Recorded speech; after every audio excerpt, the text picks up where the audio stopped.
কেমন আছেন সবাই? নিশ্চয়ই ভালো আছেন। আমি আলহামদুলিল্লাহ বেশ ভালো আছি। আজকে কথা বলবো আমাদের তরুণ উদ্যোক্তাদের নিয়ে, যাদের একটা ভুল কনসেপ্ট হচ্ছে মার্কেটিং মানে প্রোডাক্ট সেল করা। আবার অনেকে ভাবেন মার্কেটিং মানে অ্যাড দেয়া, বুস্ট দেয়া, এইগুলা। এই ভুল কনসেপ্ট থেকে আপনি বের হতে হবে। আমার সাথে থাকুন, পুরো ভিডিওটা দেখুন। আমি আশা করি এই ভিডিও যখন শেষ হবে আপনি বুঝে যাবেন শুধুমাত্র প্রোডাক্ট সেল করা বা পোস্ট দেয়া, অ্যাড দেয়া এগুলাই মার্কেটিং না। তো শুরু করি। প্রথমেই একটা কথা মাথায় সেট করে নেন, এটা হচ্ছে মার্কেটিং মানে প্রোডাক্ট সেল করা না। মার্কেটিং মানে হচ্ছে আপনি মানুষের মনে জায়গা করে নেয়া, মানুষকে বুঝানো তার সমস্যার সমাধানটা আপনার কাছে আছে। আপনি যত দ্রুত আপনার অডিয়েন্সের মন বুঝে যাবেন, তত দ্রুত আপনি অ্যাড না দিয়েও প্রোডাক্ট সেল করতে পারবেন। এই ক্ষেত্রে আপনাকে ট্রাস্ট অর্জন করতে হবে। এই ট্রাস্টটা আসলে কিভাবে আসবে? তিনটা বিষয়ের সংমিশ্রণে কিন্তু একটা ট্রাস্ট তৈরি হয়। সেটা কি কি?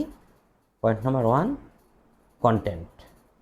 কন্টেন্টের মাধ্যমে মানুষ আপনাকে বিশ্বাস করে। দুই, কমিউনিকেশন। আপনি যখন মানুষের সাথে কানেক্ট হবেন, আপনার কমিউনিকেশন স্কিলটা যখন ভালো হবে, তখনই কিন্তু মানুষ আপনাকে বিশ্বাস করবে। এবং সর্বশেষ হচ্ছে কেয়ার। আপনি যখন আপনার অডিয়েন্সকে বোঝাতে শিখে যাবেন তার সমস্যাটার সমাধান আপনার কাছে আছে, তখনই কিন্তু সে আপনাকে ট্রাস্ট করবে। আর এই কারণগুলোর জন্যই আমি সবসময় বলি যে আপনি বিজনেস শুরু করার আগে আপনার অডিয়েন্স সম্পর্কে জানুন। আপনার অডিয়েন্স কারা, আপনার অডিয়েন্সের বিহেভিয়ার, আপনার অডিয়েন্সের এজ, আপনার অডিয়েন্সের লোকেশন, তাদের জেন্ডার, এই বিষয়গুলো আপনি জেনে নেন। কারণ এইগুলো যখন আপনি জেনে যাবেন, তখন সে কী ধরনের কন্টেন্ট চায় সেইটা আপনি বুঝে যাবেন। তার সাথে কিভাবে কমিউনিকেশন করা যায় সেটাও আপনি বুঝে যাবেন। কেয়ারের জায়গাটাও আপনি বুঝে যাবেন, কাকে কিভাবে কেয়ার করতে হয় এই বিষয়গুলো কিন্তু আপনি তখন বুঝে যাবেন। আর এইগুলা যখন আপনি করবেন, মানুষ আপনাকে বিশ্বাস করবে, তারাই আপনার কাছে এসে প্রোডাক্ট কিনে নেবে, আপনার সার্ভিস নিয়ে যাবে। তো এই কারণগুলোর জন্যই আমি কন্টিনিউ বলি যে আপনি কন্টেন্টে ফোকাস দিন। আপনি যখন কন্টেন্টে ফোকাস দিয়ে দিবেন, তখন দেখবেন আপনি আপনার মাথা থেকে প্রতিদিন অনেক অনেক আইডিয়া আসতেছে। আপনার প্রোডাক্ট নিয়ে আপনি রিসার্চ করুন, সেখানে আপনি খুঁজে বের করুন আপনার প্রোডাক্টটা আসলে বা আপনার সার্ভিসটা কোন ধরনের মানুষের সমস্যার সমাধান করতেছে। এই জিনিসগুলা যখন আপনি প্রতিনিয়ত মানুষের সামনে নিয়ে আসবেন, তাদের মনে তখন আপনি জায়গা করে নেবেন। তাই বিক্রি করার আগে তাদের সমাধান নিয়ে কথা বলুন, মানুষকে বুঝান যে আপনি তার কোন সমস্যাটার সমাধান আপনি দিচ্ছেন। এই বিষয়গুলো জোর দিয়ে বোঝানোর চেষ্টা করুন। দেখবেন টাকা ছাড়া আপনি ভালো একটা সেল জেনারেট করা শুরু করে দিয়েছেন। এই জিনিসগুলো কিন্তু আমার ব্যক্তিগত লাইফের শিক্ষা থেকেই আমি বলছি। আমার লাইফে এমন হয়েছে, আমি কন্টেন্ট দিয়েছি, কন্টেন্টের উপরে আমি প্রচুর জোর দিয়েছিলাম।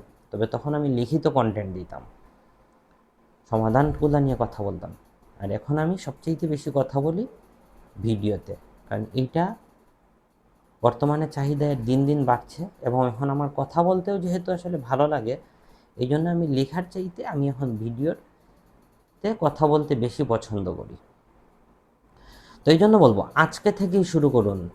আপনি আপনার প্রোডাক্ট বা আপনার সার্ভিস নিয়ে মানুষকে বুঝান যে আপনার কাছে কী ধরনের সমাধান আছে, এটা আপনি ভালো করে বুঝান। এবং মাথা থেকে এইটা ঝেড়ে ফেলে দেন, মার্কেটিং মানেই শুধু অ্যাড দেওয়া না, মার্কেটিং মানেই শুধু প্রোডাক্ট সেল দেওয়া না, বরং মার্কেটিং এই জায়গাটাতে ফোকাস করুন যে মার্কেটিং করব আমি মানুষের সমস্যার সমাধানটা নিয়ে। এইটা আপনি যত তাড়াতাড়ি বুঝিয়ে ফেলবেন এবং বুঝাতে সক্ষম হবেন, তত তাড়াতাড়ি আপনি অনেক কাস্টমার জেনারেট করতে পারবেন।